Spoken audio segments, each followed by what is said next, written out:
Welcome to Hockey Night in New York, where Islanders hockey always reigns supreme. Whether you were raised at the barn in Uniondale or born in the stable at Belmont, Hockey Night in New York is your home for all things Isles. Now, let's drop the puck and get this party started. Ladies and gentlemen, it is Hockey Night in New York. Welcome to the program, everyone. It is Sunday, February 26, 2023, coming at you live from Lost Farmer Brewing Company in Mineola, here for an Isles Winnipeg Jets viewing party. Going to be a great time raising money for Courage for Carson here. Great cause. So going to have a great time at Lost Farmer Brewing Company. I want to thank everybody for coming down.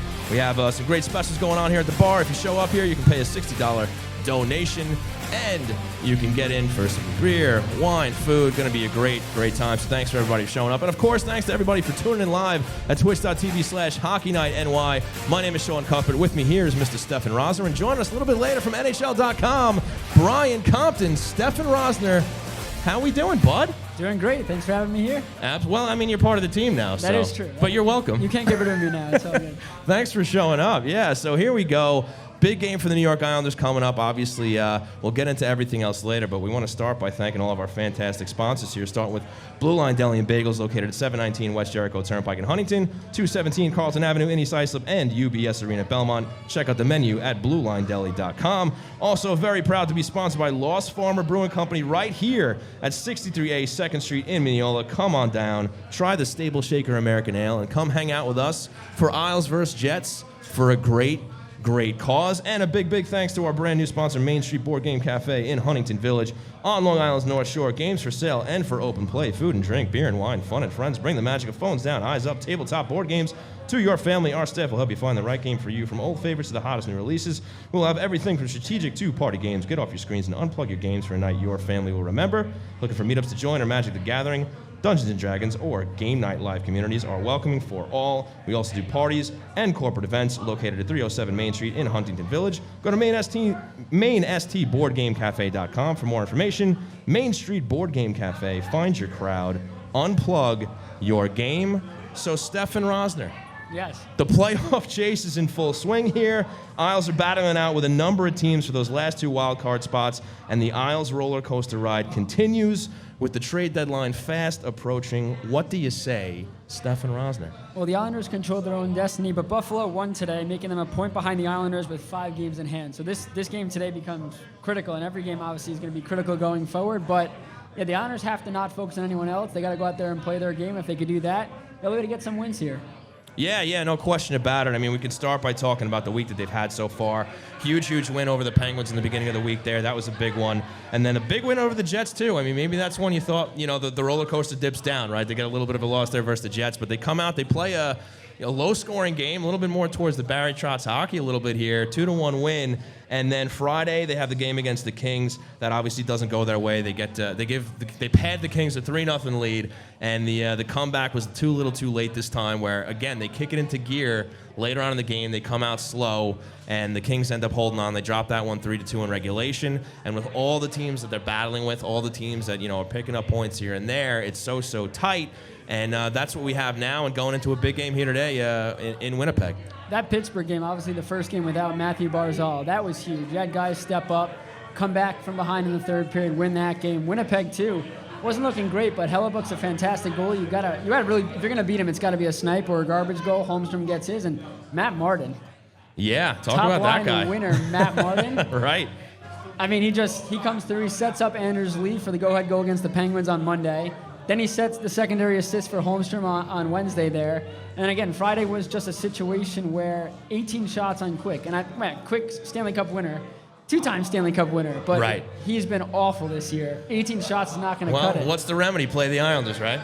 That's true, but we spoke after the game with the guys, and they all said that give the credit to the Kings. But again, Kings are on the second of a back-to-back. Can't get outworked. You got to find a way to get the shots. And if it's not working early with what you're doing, you got to be an adjustment there. Yeah, and once again, it's blown coverages. We've been talking about this on the defensive side of the team, and that's where I kind of want to segue this. Is, you had, 2 of their goals for the Kings were off of one-timers, just guys out of position, guys out of place. And if you had a man, at least getting sticks, if not bodying the guy, you're probably protecting those goals from going in. And, Sorokin can't stop everything. He's stopping a lot, but he can't stop them all. And especially a nice one-time shot from the slot. That's going to be tough business for a guy like him in the NHL. So, what is it with this defense that seems to, they have a great game the other night against Winnipeg where they're able to keep the goal total down to 1. And then they show those bumps and bruises again against LA Friday night. They're structured just way too loose. There was in the second period there was guys running around, 2 guys on 1 guy, and that led to that one-time goal there. But it's been an issue all year with boxing out and making those smart passes to break out. Again, Dobson's one of those guys that the Islanders need to take that next step defensively. He's done it offensively. Right. He's their best offensive defenseman, but he's too weak behind his own net, too weak in front, and it's giving chances. And again, alongside Sebastian Aho, who isn't the best defensive defenseman that this Islanders team has there, it's not working. And Lambert did break up Pelech and Pulak to bring more balance. During the games, he goes back to that pairing, but again, Romanov's got to step up a little bit. Mayfield looked a little better alongside Pelech. But again, these guys know how to play defense. It didn't go right. Right. And you bring up the fact that they broke up the pairings. I think that was a good move by Lambert, especially with all the issues we've been talking about. And it helped, kind of alleviate these issues a bit. But it's still been a season-long problem. We got the last quarter of the season here. They really got to tighten this up if they're going to want to prevent these goals. But you talk about how they won these tighter games. You look at the Winnipeg game. Is this something that maybe Lambert is consciously looking at now and be like, hey, let's go back to a little more Barry Trotz hockey here and try to keep those goal totals and shot attempts down? Are you seeing that, or they're still kind of playing that loose style? I think so. I think, again, with Barzal, your best playmaker, you're going to score gritty goals. That's how you're going to have to do it. So I think definitely playing more. You got to also lock down leads if you do get them because the offense is going to be there. Again, Horvat has more of an opportunity now with the puck on his stick a lot more. But yeah, if they're going to win games, it's going to come down to defense and goaltending. And right now, Sorokin's playing fantastic. They just need a little bit more defense from not just the top guys. Everyone on that back end's got to be much better. Right, and you talked about Matt Martin performing. And how about the rest of the squad on the forward group, where basically you got these guys, the next man up mentality. You have a bunch of guys kind of from Bridgeport filling in here. How are those guys acclimated themselves in the forward end?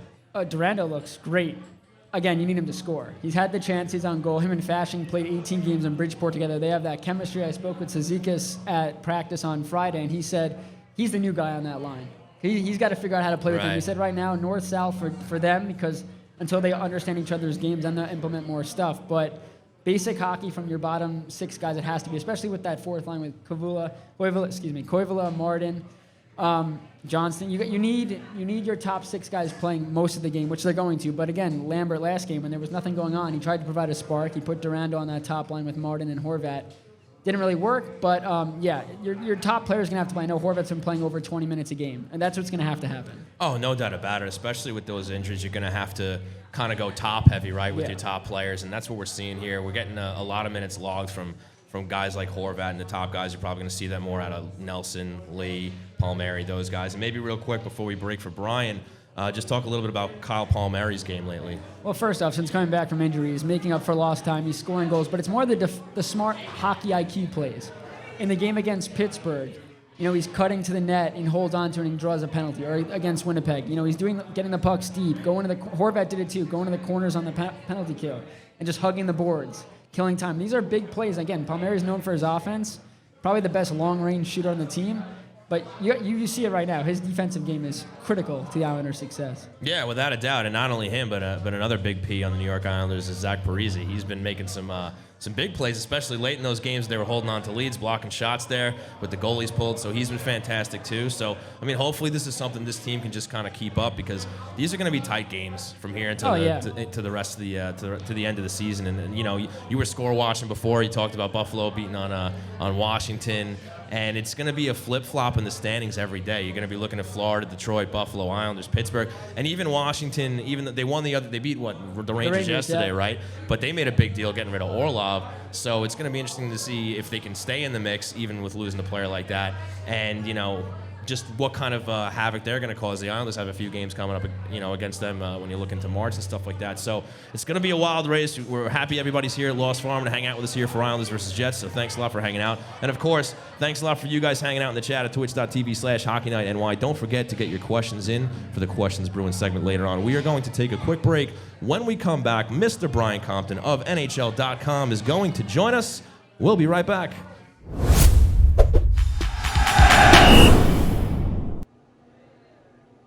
I don't want to hear it. It's over. I can't believe they fell short again. Yeah, but they played so well. They made it to the semifinals 2 years in a row. The semifinals aren't the cup. God damn it, heat was lightning. They'll get another shot at it next year. I don't even want to talk about it anymore, all right? They lost, okay? Let me just sit here and enjoy the one thing that makes me a little bit happy. This fresh, delicious, tasty, meaty, turkey-filled Blue Line combo. I eat 3 every day to help keep me strong. Hey, Donnie, can I have one of those? Coming right up.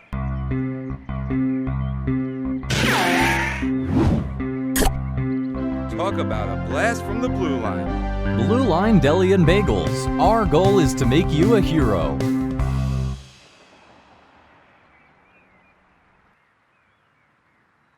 Miss the days of mixtapes and arcades? Love the taste of a bold IPA or maybe an ice-cold lager? There's a place where all of those magical things come together. Lost Farmer Brewing Company. At 63A East 2nd Street in the heart of Mineola, Lost Farmer combines a love of the 80s and a passion for quality beer to create brews that can only be described as gnarly, radical, and totally tubular. The retro vibe of the tasting bar will amp up your nostalgia while the blend of both local and exotic ingredients amp up your taste buds. Beer not your thing? Crack open a can of cider or sip a Chardonnay on the extended patio. Order up from the snack menu. You can even bring your own. If you're more of a homebody, pick up a growler to go or order online at lostfarmerbrewing.com. And for all of Long Island's hockey fans, Lost Farmer created the delicious Stable Shaker American Lager to celebrate the newly built UBS Arena at Belmont Park. Whether you're at the stable for a hockey game, concert, or a comedy show, you can find Stable Shaker by can and draft around the arena. So raise a cup to the next cup with Lost Farmer Brewery, the future of Long Island craft beer.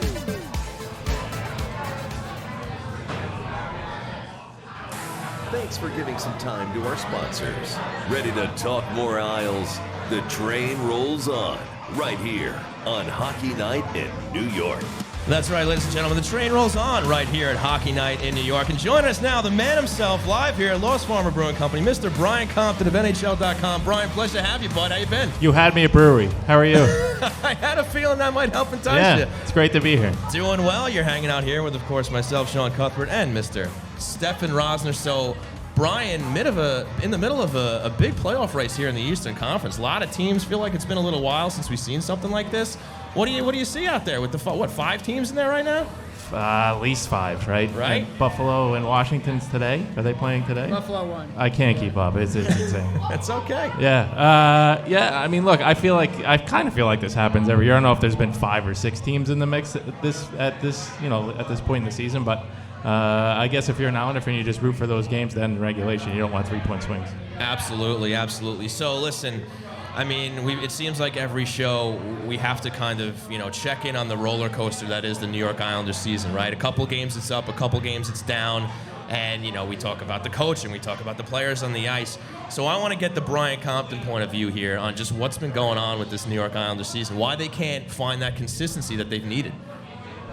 Well, goal scoring was an issue for most of the year, and it continues to be for at least Friday night again. They're playing a one goal game against Los Angeles. So now Barzy goes down. Who knows for how long? That's a huge loss. That goes without saying. But they just can't seem to find consistency amongst those 4 lines. And now the 4th line was a staple forever, and now you got Matty Martin getting like 5 points in 6 games playing up on the top line with Bo Horvat. So. It's been crazy, but kudos to Lane for trying different things because clearly what was going on earlier just wasn't working. Yeah, no question about it. And now you have the trade deadline fast approaching here this Friday. The Islanders already made the big splash to kind of kick things off, getting in Bo Horvat. And they're still in the mix. They're in a spot. We know about all the games in hand. We don't know what's going to happen from one day to the next. But do you see Lou Lamoriello kind of looking at this situation with less than a week to go and looking to add some more? He's not going to sell. I don't. I mean, look, there's only 2 games between now and Friday afternoon. So, I mean, the one thing I was thinking on my way over here, and Stefan would know better than me, if Varley doesn't play today, to me is that we don't want him to get hurt before Friday afternoon because we're thinking, look, kudos to Lou in this regard because you remember years ago I was screaming at Garth to trade a first-round pick and accelerate the process for John Tavares and all the other young players that they had, and he never did. Lou has never been afraid to trade a first-round pick, but now he's done it, 4 years in a row, and they don't have a lot of assets, and there's not a whole lot coming, to be perfectly honest. Right. So if you can get a 1 or a 2 for a team that wants Varlamov for down the stretch and into the playoffs, it's going to be tough for Lou to pass on that. So we'll see what happens between now and Friday. We just talked about that because there's 18 games after the deadline. Yeah. 3 back-to-backs. That's probably all Varlamov's going to get. Right. And if you're not going to, if that's all you're going to use him for, Right. what's the point? Because if they do make the playoffs, you want to have Varley in the mix. That's the crux of, you know, do I get rid of him? And then is Corey Schneider going to be the backup? And if Sorokin goes down, then Well, if Sorokin goes down, if they right, but then you want to have Semyon Varlamov still in the mix if they do make the playoffs. God forbid something happens to Sorokin. We've seen both goalies play in the playoffs for these guys before in the past, so you kind of it's a catch-22. You want to get another asset if you can, but you want to have Varlamov if they make the playoffs. Well, not only that, Brian, and I've said this on the show too. I don't think the Islanders are even keen on unloading Varlamov. I think he wants to stay. No, he beyond loves it this here. year, Yeah, right? yeah. And I think that's the wise move for this team, where you get him on a lesser salary going forward. You have him back up his buddy in Ilya Sorokin. You keep Sorokin happy because he's got a contract coming up a year later. Right. So, and you look at what Lou did with Chara and Green last year. Could have got a pick or two here for a playoff run for another team. Sure. Right? Could have unloaded them, but they didn't want to go anywhere. They were happy. They were comfortable. They didn't want to, have to kind of uplift their families or themselves or whatever it is and go elsewhere. They're like, listen, we know we're out of it, but we're going to hang out anyway. And I feel like knowing that Varlamov feels the same way this year, I don't think Lou's going to deal him just based on that. But what's a lesser salary? And does Varley still think he can be a number one somewhere else? There's a pride factor as well. Well, if Varley's saying that he wants to stay, he knows his role. He knows he's not taking the starting job back. But what right? are you paying him? Well, that's the question. There's a salary, that's the and literal if they want to question. keep Scott Mayfield, that's a hefty raise. You can't give everybody $4.5 million bucks. So if you're gonna if Ilya Sorokin is gonna play 60-something games moving forward, year in and year out, are you really gonna pay Semyon Varlamov three? Well, I'll say this: 2.5 for Varlamov. I would say max 2.5. Yeah. And I think Lou's done a good job with the defensemen on this team with their salaries. They haven't kind of gone up into that like higher echelon of salaries where they kind of have that. I don't know if he's kind of sitting down and like, listen, man, for the team, we're going to shave $2 million off your salary here, right? But he's made it happen, so maybe he can kind of do a combination deal with Ilya and with Varley, like, hey, you're best buds. We can keep you both here, but you got to play ball when it comes to salaries. It's going to be tough too because I don't know if they can afford to lose Mayfield.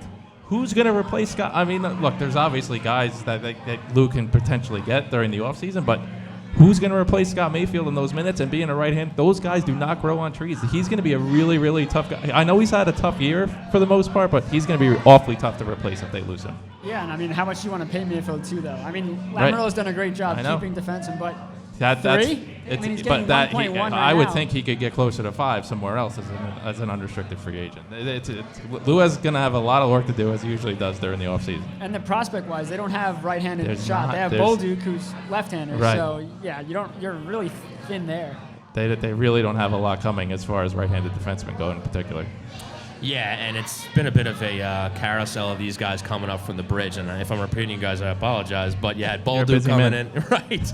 You had Bolduc coming up, Wotherspoon coming up, and nobody's been able to really, clamp down, that one last position. And that's kind of why I think if the Islanders are going to do anything, going between now and the trade deadline, is maybe make that Andy Green kind of move and bring in maybe basically a veteran defenseman who's not going to cost too much money, but you can rely on him to kind of fill out that third pair. And if you're a young defenseman, Devon Tays was the exception. It is near impossible to just step into the National Hockey League and perform as soon as you get there. It takes some guys. It took Victor Hedman like 3 years to be the guy that he became, and none of the guys that the Islanders have is going to be Victor Hedman. Let's be honest. What do you mean? And that's okay. You don't have to be Victor Hedman, but you do have to be an NHL caliber player. And I think Bolduc. I remember talking with Andrew Gross when he first came up. Like, wow, this guy might be something. This was like 2 years ago.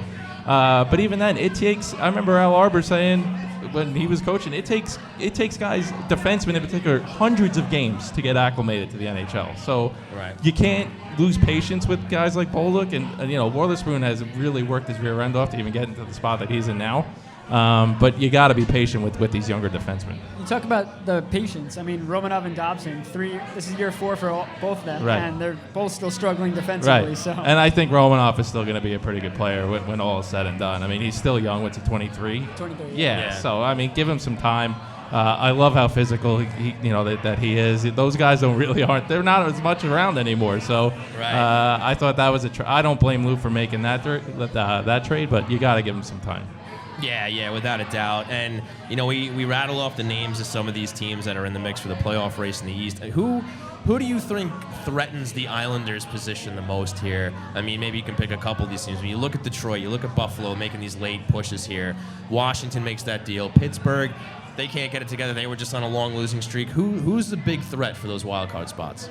You can never rule out the Penguins as bad as they played for the last couple of weeks, just because of all the talent that they still have with Crosby and Malkin and Letang and et cetera, Getzel. I mean, everything that they have. But I love Buffalo because I just feel like they are playing with house money. Those younger guys, Dahlin and Power and Craig Anderson's 41 years old. He made 53 saves. That's insane. That's unbelievable. It's just ridiculous.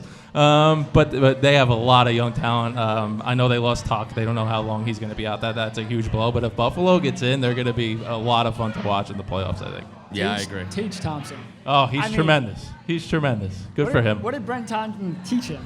What did he feed him? I mean, what did he feed him from birth? The guy's been unbelievable. I mean, that's the team who scares me, I think. That's and not for nothing. I'm kind of like, look, obviously give one of those spots to the Islanders, right? But I'm rooting for Buffalo to get the other one. Yeah. I mean, their fans have been waiting forever. They kind of remind me of like the 13 Islanders, like those younger players, the younger guys who just playing with house money, and if they get in, I mean, look what they gave Nabokov, an old Nabokov in net. Yeah. I mean, if Nabby was better in that series, the Islanders would have won. 100%. Yeah. If Nabby doesn't drop down on a point shot by Orpid. Yeah, he was brutal that series. Coming from the goalie here. I remember watching that at home, going, "You better stay up," and the shot comes in. He was bad. Up, yeah. If he had been better, they would have knocked those guys out, which is crazy to think about. But Buffalo's a team like that. If they get in, look out. Kyle Poso, too. It would be wonderful for them to get in and knock off a Boston or a Carolina. Can you imagine? Right? My God. Pave the way a little bit, right? That would be fun to watch. You never know. So let's swing it back to the deadline. There's a lot of talk about Patrick Kane going to the Rangers. It seems like that's almost inevitable. And then, you wonder what else is going to happen. There's other teams out there that are obviously out of the mix. You got Anaheim, you got Nashville, you got a lot of teams out there that are probably have some good, strong players that are looking to, maybe pad their, development and get some draft picks and stuff. Do you think there's going to be a lot of activity between now and Friday?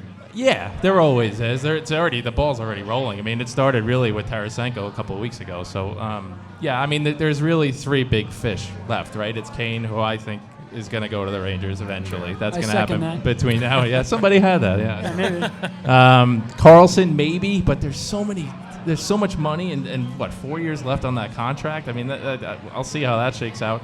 And Timo Meyer, who was probably going to end up in New Jersey, I think, when it's all said and done. That'd be awesome. Meyer in Jersey, Tarasenko, I guess, and Kane with the Rangers, Horvat with the Islanders. Everyone adding. Yeah, it's a big arms race, and that would make the Devils all the more dangerous. And I have to say I'm impressed with that team because it seemed like, I don't know, maybe like 10, 20 games ago that the league finally caught up to them. Yeah. They had a couple losses, and you're like, all right, this is it. Right. This is when they start dipping down. And to their credit, they kind of rallied, and they've been back to playing the way they were in the beginning of the season. And what a story for Lindy Ruff, right? Like, oh, my God. They wanted him out of there in the second week of October. Right, something else. And basically, what was it, like 15, 20 games, and like, we're sorry. Lindy. They're doing the sorry Lindy chants, yeah. Yeah, well, that goes to show you the fans don't know what the hell they're talking about, right? I'm not going to say that. You said that. None of you know what the hell you're talking about. We don't either. We're just trying our best. But look, that's the thing, right? You think that this guy, it's Lindy Ruff's fault. They had a rough year last year. They start off a little slow this year. And then, give them a little time to get it together, right? How about this? How would you like to be Brian McClellan in Washington right now? Letting Samsonov and Vanacek go and giving Kemper all that money, and look what Vanacek is doing. I mean, look, to be fair, I don't think anybody saw what Vanacek is doing with the Devils. It's absurd what he's doing. Borderline absurd. We all saw how bad Kemper was. Right. And that he was not going to be. It's not even that he's bad. You just can't trust his health. Exactly. He's always hurt. Right. So you don't want either of those two guys, but you're going to give him $5 million for 5 years? And before all that wheeling and dealing, they already had health problems in that, right? With Blackwood and all that. He was out for a long time. Yeah. So, but they're making it work now, and not for nothing. I mean, as much as I want the Islanders to get in and see them play a playoff series, Devils Rangers. That's going to be a lot of round. fun. That's going to be a lot of fun. If it stays that way, it's going to be awesome. Yeah, especially if they get Meyer. Oh yeah, that makes it. I mean, Jack Hughes, when they were struggling, Jack Hughes said, "Hold my beer," and he just took off. And if Shesterkin doesn't pick it up soon, the Devils can knock those guys out. Yeah, Shesterkin has been off for a good month and a half. I don't know what's going on with him, but I still give the Rangers a huge edge just because in the playoffs it always comes down to goaltending. As good as Vanacek has been, you still have to give Shesterkin the edge in the best of 7. But if he's not better over the next 6 weeks, it's crazy how poor he's allowed 3 goals almost every start. How crazy would it be if they add Kane? Make their top 6 just elite, and then Shesterkin's the reason they don't do anything. Giving up 5 goals, you're not gonna. You don't win 6-5 games in the playoffs. That's the beauty of hockey, boys. Yeah. Anything That's why they can play happen. the games. That's why they play the games. But fellas, it looks like we might have a live update on the roster today. We're talking about maybe Sorokin getting in net, but T-Boyle 13, we're going to trust him here. He's saying Varley in goal, so maybe I'm not surprised. He has to play it. Yeah, he led them out. So yeah, there you go. There you go. All right, so Varley gets the start. So we'll see how he does up in Winnipeg. And so we're thinking Timo Myers to the Devils. Yes. We are? Yes. Okay. All right, fair enough. So listen, why don't we talk a little bit about the defense in the Islanders, Brian? Steph and I were talking about it before you hopped on with us. What's the deal? Is it Lane Lambert changing the system here, or is it the client? Is it the personnel? I should say. Is it the guys like the young guys like Dobson or Romanov? Is it those guys are still finding their way? Aho, looks good one night, not so good the other night. Puts in the odd goal here and there. What's going on with the Islanders defense? I think it's probably a little bit of both. I mean, Lane has made some adjustments to try to make them more offensive, and they still haven't been able to score as many goals as they would have liked. And then it's the personnel as well. I mean, Barry never played Sebastian Aho, even when he was healthy, and now he's playing every single night. And these are younger guys. Romanov, like we said, and Dobson is still as good of a player as he already is and will continue to evolve. There's still going to be bumps in the road. He's still a kid. So they just have to deal with it until they clean this stuff up. And again, that could take well into next year before these guys figure everything out. People just have to be patient with these kids. Yeah. They also had Pellick out for a while. Right, that is a huge blow. Everything. Huge blow. It's an enormous blow. And, offensively, too, like as great as Dobson's been, like where did Ryan Pollock's offense go? Like it is a completely evaporated. It has gone into hiding, and you don't even see the shot anymore, though. It's bizarre what's going on with it. And I'll throw out a theory on that. Like, I wouldn't be surprised if he's hesitating because when he does shoot, he's like Nuke Lelouch. Yeah, dude, you have no idea where it's going to go. Sailing over the net, hitting the glass. It's going here, there. I mean, if you're in the crowd, you're ducking. Yeah, exactly. You know what I mean? You don't know where the puck's going. Yeah. So I wouldn't be surprised if there's something in the back of his mind going on. All right, I'm just going to dish this one over to Barzy over there. I'm going to dish this one over to Bo Horvat. You know what I mean? But with the game that they play with Anders Lee in front of the net, like you got to bomb away. Now. You got to bomb away from the point and hope for a rebound. And if there is, they have those big boys up in front to clean it up. Yeah, aim for the goalie's chest. Yeah, that would be a good idea. That far away, just aim for the goalie's chest. I'm all for that. Yeah, no, I'm with you. That's a great point. And especially with Barzal now off, because the power play started picking up when they brought in Horvat, right? And it looked great. Barzal gets hurt. And then it tanks a little bit. No, I know, of course. That's the way it goes. But it starts to tank again, and now they have to find a way to get more shots to the net so that Horvat and Lee, can maybe pick up the garbage there and put in some ugly goals. It doesn't matter how pretty it is. It's just got to go in the net. Yeah, it's baffling with Ryan, too, because that shot is there. Just let it rip, man, and see what happens. I know you might kill somebody, God forbid, but just let it go. And Pulak's on power play, too, in the one-time spot on the left side. And I was talking to Parise about that, and he goes, that's not one of those shots you want to get in front of. That's when you sit by and wait for the rebound, because when he shoots it, it's hard. Well, didn't he, shatter Lee's shin one year? Was that Pulak? Somebody took a shot from the point and Johnny Boychuk ended Anders' season. Myself. Yeah, right before the playoffs. Yeah. That's right. Okay, fair enough. Yeah.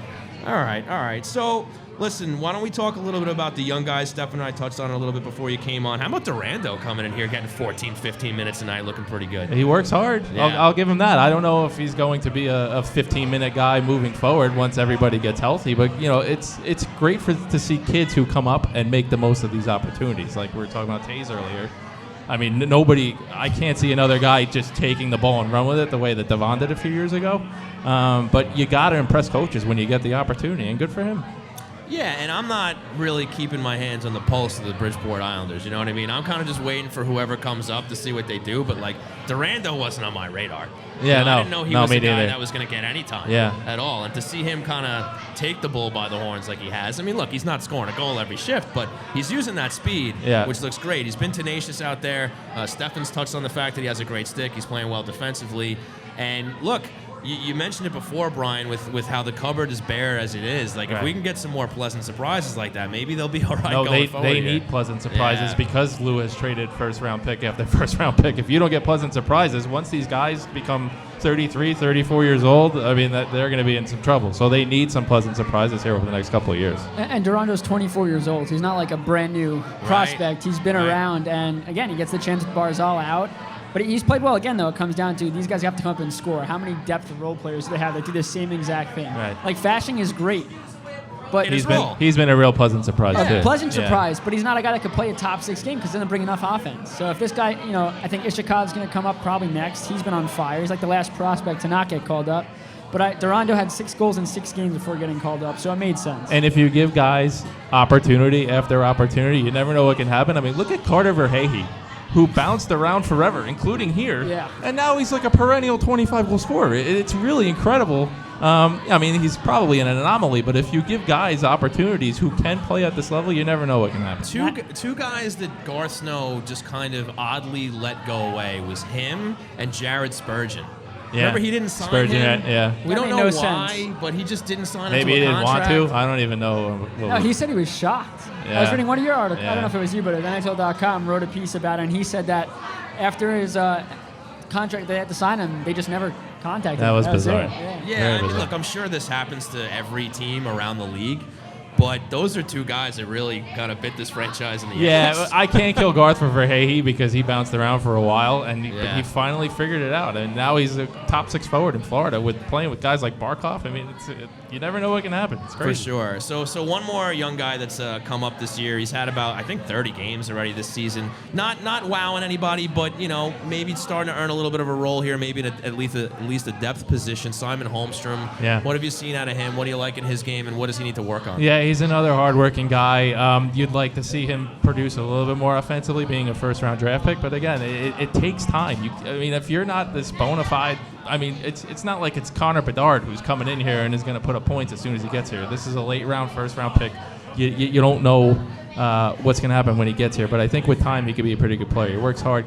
I don't know if he'll ever be a 60-point guy, but he could be a 15-goal 20 assist kind of a player. We'll see. And with all these young guys, you have to remember too, they lost so many, practices and games due to COVID.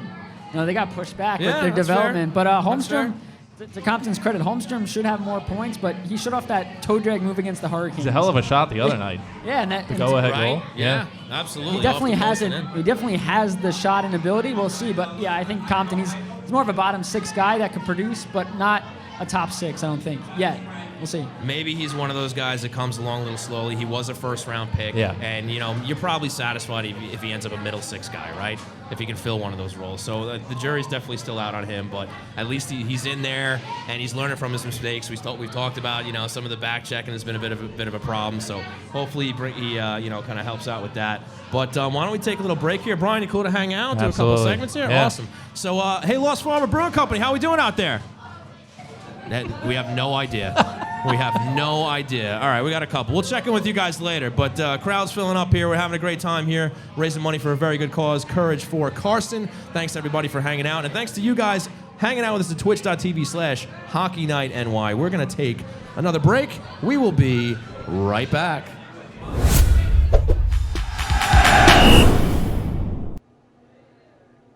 I don't want to hear it. It's over. I can't believe they fell short again. Yeah, but they played so well. They made it to the semifinals 2 years in a row. The semifinals aren't the cup. God damn it, I hate those Lightning. They'll get another shot at it next year. I don't even want to talk about it anymore, all right? They lost, okay? Let me just sit here and enjoy the one thing that makes me a little bit happy. This fresh, delicious, tasty, meaty, turkey-filled Blue Line combo. I eat 3 every day to help keep me strong. Hey, Donnie, can I have one of those? Coming right up.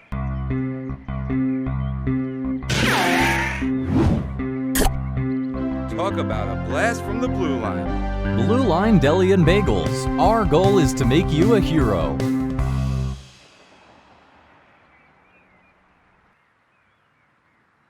Miss the days of mixtapes and arcades? Love the taste of a bold IPA or maybe an ice-cold lager? There's a place where all of those magical things come together. Lost Farmer Brewing Company. At 63A East 2nd Street in the heart of Mineola, Lost Farmer combines a love of the 80s and a passion for quality beer to create brews that can only be described as gnarly, radical, and totally tubular. The retro vibe of the tasting bar will amp up your nostalgia while the blend of both local and exotic ingredients amp up your taste buds. Beer not your thing? Crack open a can of cider or sip a Chardonnay on the extended patio. Order up from the snack menu. You can even bring your own. If you're more of a homebody, pick up a growler to go or order online at lostfarmerbrewing.com. And for all of Long Island's hockey fans, Lost Farmer created the delicious Stable Shaker American Lager to celebrate the newly built UBS Arena at Belmont Park. Whether you're at the stable for a hockey game, concert, or a comedy show, you can find Stable Shaker by can and draft around the arena. So raise a cup to the next cup with Lost Farmer Brewery, the future of Long Island craft beer.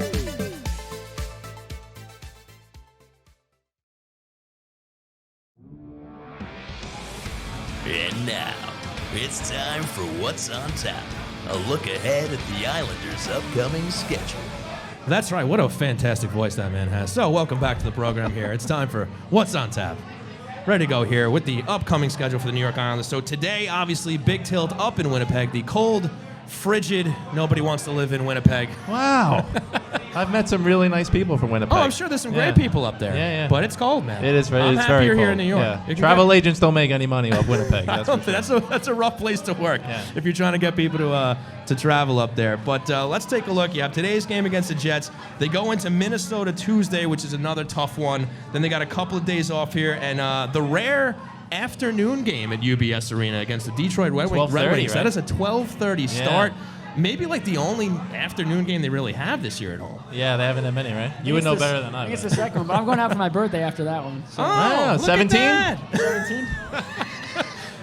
They barely let him in here. Yeah, I know. I got ID'd at the front. That's right. I get ID'd for rated R movies. It's all good. Can we get a Shirley Temple over here, please? That's for Christian, by the way. He actually borrowed Christian Arnold's ID card. Oh, is that what Because he finally turned 21, so he was able to use that one. But we're glad you made it in, man. Appreciate it. We're glad you're here. So, fellas, why don't we talk about these games ahead? They beat Winnipeg, obviously, earlier in the week. They go into Minnesota, who's got their own little playoff battle going on in the Western Conference. And then kind of a recharge young Detroit Red Wings on Saturday, led by Steve Yzerman. Everything he touches as a general manager seems to turn to gold here. So why don't we talk about those games coming up?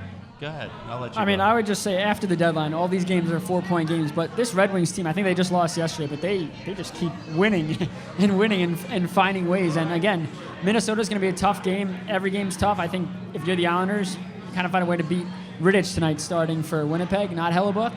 So that's a game you got to have because Hellebuck's been so good and you've beaten him. But that's a tough place to play. Yeah, for sure. Minnesota, they finally started I know they lost the other night, but they finally started to figure some things out. They've had trouble scoring goals too, and their goaltending hasn't been as great as it's been in the past as well. But Detroit's a funny team, man. Like Nedeljkovic gets sent down because he's struggling, and then Ville Husso steps in, and he's done a pretty good job. They've had a rash of injuries. Guys like Bertuzzi has only played like 25, 30 games.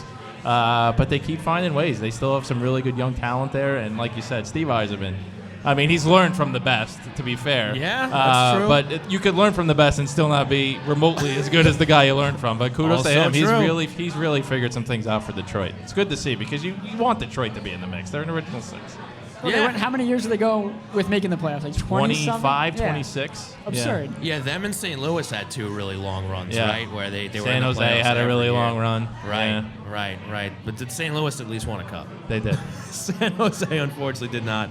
But all right, so look, I mean, tough games. The rest of them are from here on out, and you even look a little further ahead, and you look at the start of March, all Eastern Conference games for the New York Islanders. They got games against the Caps, I'm pretty sure, in there. I think they might even have another game against the Wings. Well, you got it right in front of you, Stephen. What have they got in the start of March? Why didn't throw me off for cheating? Oh, my God. You got Detroit, There's Buffalo, no shame here, it's fine. Detroit, Buffalo, Pittsburgh, Washington. Then they go West Coast, LA, Anaheim, San Jose.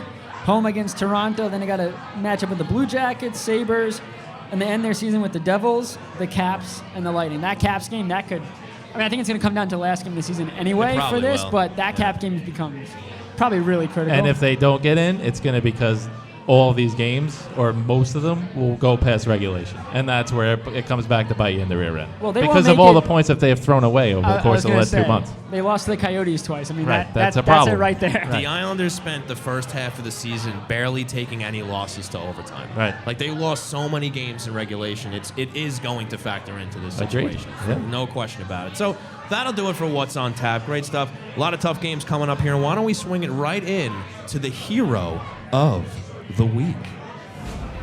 Ladies and gentlemen, when you hear this song, that means it's time for the Hero of the Week, brought to you by the Blue Line Deli and Bagels half-price hero, which this week is the B-Comp Q. Oh, wow. That's right. Thanks, buddy. Featuring boneless ribs, barbecue sauce, pickles, and onions on a hero. So good. Step on in to the Blue Line Deli and Bagels Huntington location. Mention Hockey Night in New York and get it half off. That starts tomorrow, Monday through next week, where we'll announce a brand new half-off hero. So, Stefan Rosner. We'll next week, it's your sandwich, the peanut butter and jelly. We got to work on that. Hopefully we can make that happen. With no crust. Or maybe the peanut butter and fluff. And apple juice. No crust. Cut into triangles. Squares. All right, Stefan, you're being a good sport here. So who is your hero of the week, pal? Oh, it's Matt Martin. I mean, this guy, again, fourth-line grinder who's had a fantastic season. No one's talked about it. He's been healthy, which is the top part. He's playing. He has 19 points this season. That ties a career high. And he produced alongside Bo Horvat. In the game, we talked about it, the game against Pittsburgh, the second game, he sets up Lee with a great pass backdoor for that win. Secondary assist, forechecking hard on Holmstrom's goal, the go-ahead goal against Winnipeg.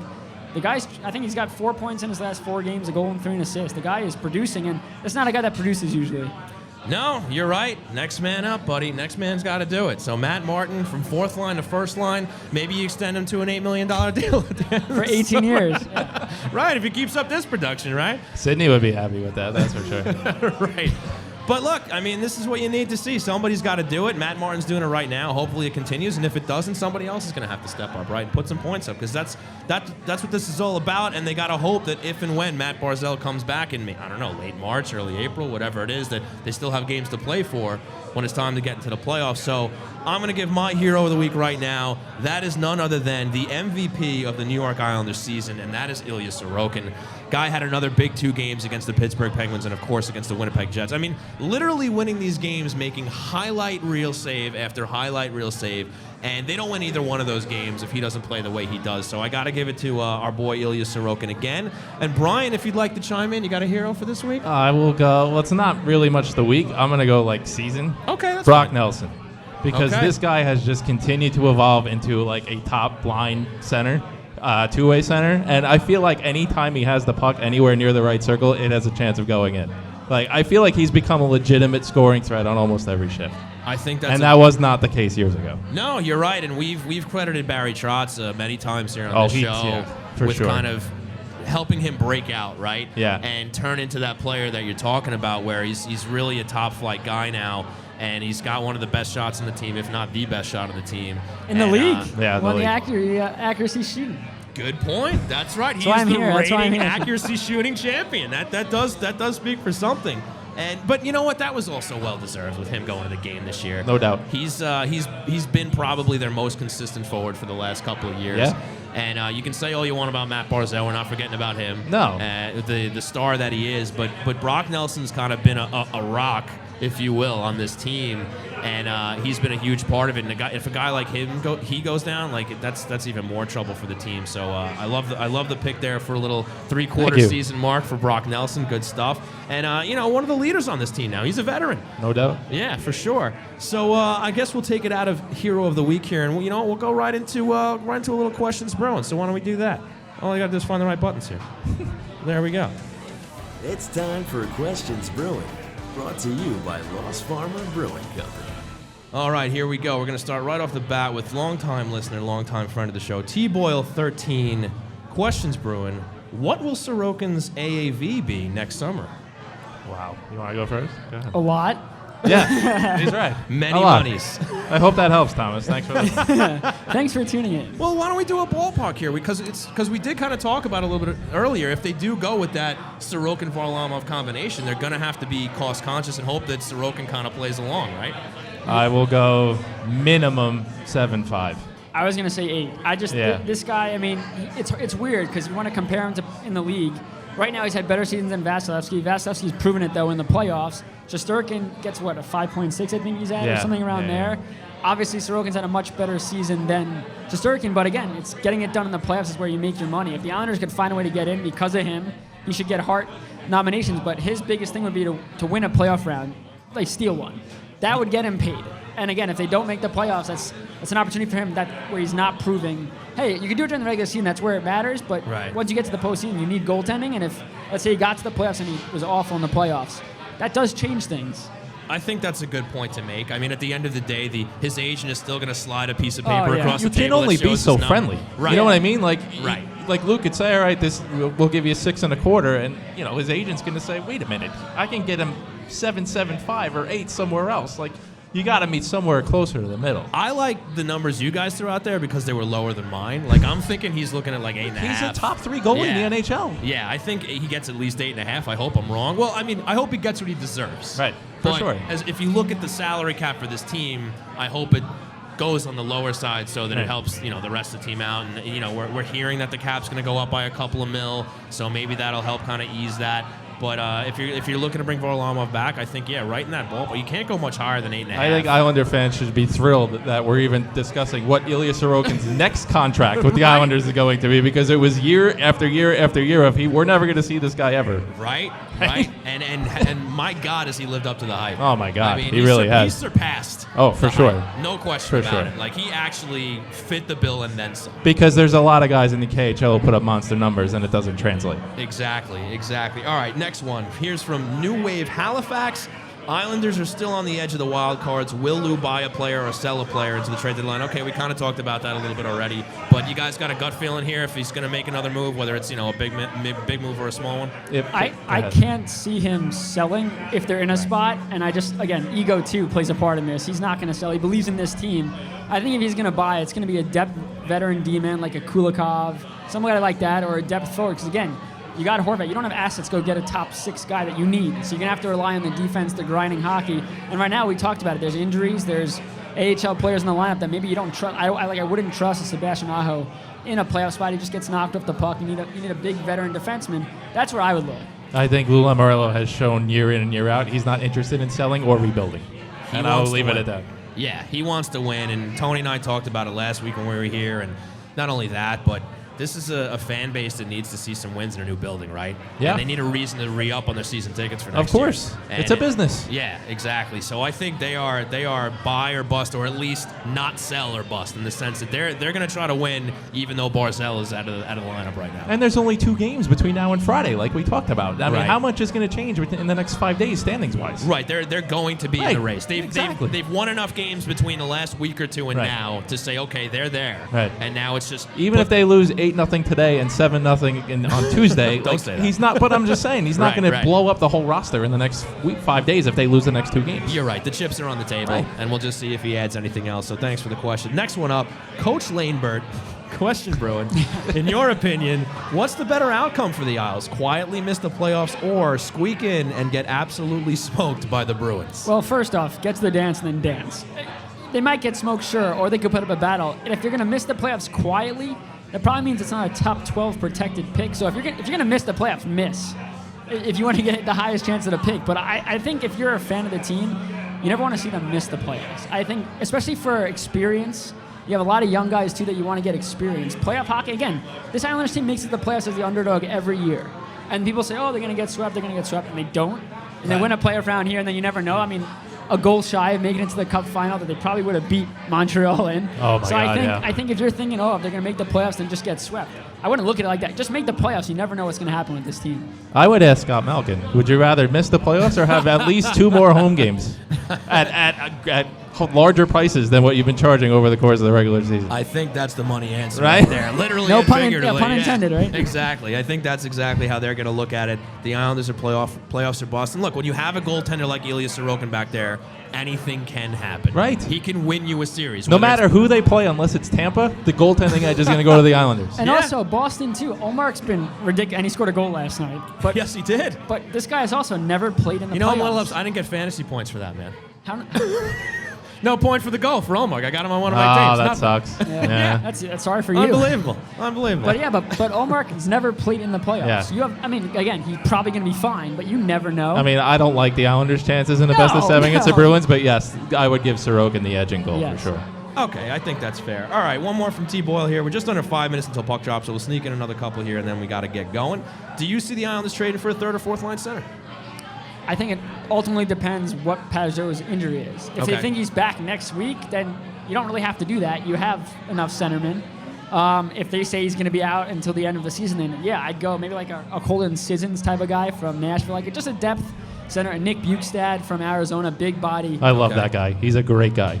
Like Just for the personally, record. Oh, yeah, personally. Great guy. solid Yeah. hockey player too. Yeah. Okay. But All I just right. meant he's a nice guy. Right. Hey, the Islanders like their good guys, man. They Yeah, like they their, do. their He would captain material would players. blend right into that room for sure. And that says a lot for the New York Islanders. They Yeah. bring guys in like that all the time. They do. So you Another never guy know. that plays on the power play and the penalty kill and is physical. I mean, those are the guys that Lou would bring in. Right, exactly. Like your quintessential JG Pajot, Kyle Palmieri. I mean, there is a blueprint here. We've seen Pajot, it. Palmieri, power play, penalty kill. Horvat, power play, penalty kill. They have guys that do everything. So. Exactly. All right, New Wave Halifax wants to know, speaking of injuries, who's going to be back from injury soon? I think Bailey's slotting in today, right? Bailey's in today. He is on the fourth line alongside, I believe it's Johnston and Koivula. So Okay. he's back in, yeah. And I'm assuming there's no updates on guys like Clutterbuck and Wallstrom and Pajot. You were just saying maybe he could be back in a week, but we don't know, right? We kind His of don't know. injury is so weird because he sat out of practice, then he played against Montreal, finished that game, then got hurt at a practice, didn't play against Ottawa, but they retroacted him to that game against Montreal. I don't know if that's a paper thing, but he's eligible to come back whenever he's ready. But I guess, I mean, he got hit up high and was down for a little bit. I'm pretty sure Romanov clipped him with the elbow during practice. So I hate to say another concussion for this team, but you never know. But yeah, we haven't heard anything, and they don't tell us anything. So as Brian knows. And if they happen to go out and get a guy like Bukestad, to me, that's like Pajot's not coming back, and that hurts. I mean, as nice of a player as Bukestad is, you're not going to beat a Bruins or one of those upper echelon teams in the playoffs without JG Pajot and everything that he does. And if Nelson's your X factor, we talked about it, Pajot is second there for what he did. Again, he's not bringing the offense you thought, but he does so much for this team. And Yeah. you're seeing right now that it's like, okay, how many 3 or 4 guys have to fill his role now that he's out? So Right. All right, well, I think that's going to do it for Questions Bruins. So everybody in the chat, thank you so much for chiming in here and hanging out with us live at twitch.tv/HockeyNightNY. And we'll have a little fun before we get going here. Predictions for today's outcome. 3-1, empty net, Islanders win. Okay, Brian, what do you got? 5-0. Islanders win. 5-0. 5-0. How long have you been here and how many drinks have you had? Just one. It's good though. It's strong. Okay, So fair 5-0. enough. 5-0. All right, I'm going to go 3-2 Islanders. They're going to squeak it out. 3-2 win. And so we're all unanimous. We think So they're wait, going to win. 3-2 win, trailing by 2 goals, entering the third. Is that how you're looking at That's it? probably how I Okay. should look at Durando it. hat trick. Yeah. Sure, let's go. Durando hat-trick, absolutely. Why not? But with that, folks, we want to thank you all for tuning in here and hanging out at Lost Farmer Brewing Company, having a great time here. Big game coming up at 3:30, big puck drop. We are raising money for Courage for Carson. Great cause. If you haven't made it out here yet, come on down to Lost Farmer. We're having a great time. Place is filling out. Islander hockey coming up, so come down, have some fun, and raise some money for a great, great cause. I want to thank everybody for tuning in live at twitch.tv/HockeyNightNY. I want to thank the great Mr. Brian Compton for Thanks for joining us having me, here. boys. This Yes, was great fun. to see you, pal. Awesome stuff. Now buy me beer. Nope, not a problem. I can't, I'm We can 17. do that Oh, that's for right.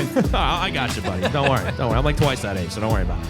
All right, so big thanks to our sponsors here. Blue Line Deli and Bagels, located at 719 West Jericho Turnpike in Huntington, official partner of the New York Islanders and the greatest deli around. And of course, once again, a huge, huge thanks to Lost Farmer Brewing Company, located here at 63A 2nd Street in Mineola. Huge thanks for hosting today. Having a great time here. Check them out at lostfarmerbrewing.com. And of course, a big thanks to Main Street Board Game Cafe, located at 307 Main Street in Huntington Village. Check them out at mainstboardgamecafe.com. Thanks for everybody for coming out here. Thanks for everybody tuning in, twitch.tv/HockeyNightNY. Tell your friends, spread the word. We can follow Stefan Rosner at Stefan_Rosner. You can follow myself at Shawnee Hockey. You can follow Brian Compton at BComptonNHL on the Twitter. Follow the show at Hockey Night NY on Twitter, Instagram, Facebook, and the TikTok. For Brian Compton, for Stefan Rosner, for myself, Sean Cuthbert, we have been Hockey Night New York. Thanks again to everybody for coming out. We will see you next time.